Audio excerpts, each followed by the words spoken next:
दोनों लड़की के नई नई शादी भइल बा। अरे वाह आ दुल्हा गौना करा के प्रदेश मुंबई शहर पहुंचला करियाई मिल में। करियाई मिल का मतलब समझत हुआ? ना ऐसे तू बता दा। भैंसी के तबेला में अरे बाप रे बाप। बम्बे शहर पहुंचल हुआ। इधर दुल्हन नहीं न बोली। दुल्हन एक दिन फोन कइले बा, कहले बता जी हेलो ऐसे ज्यादा ना बताई रहुआ लोग खुद समझदार बनी।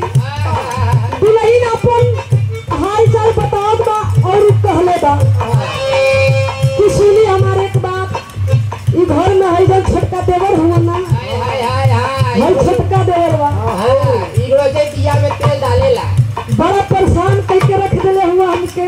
का सुनल आपसे एक कहना बा, कुछ नहीं बता कैसे बात के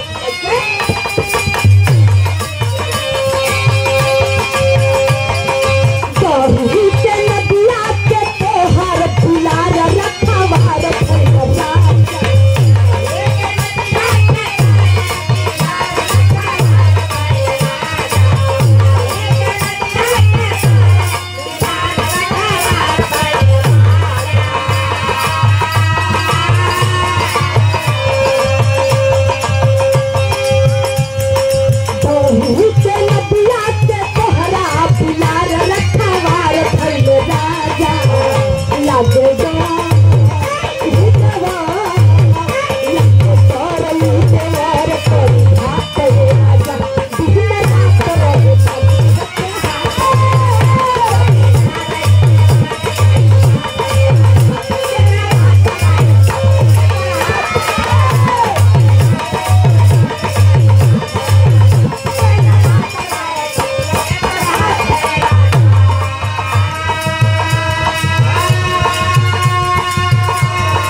शादी भइल बा।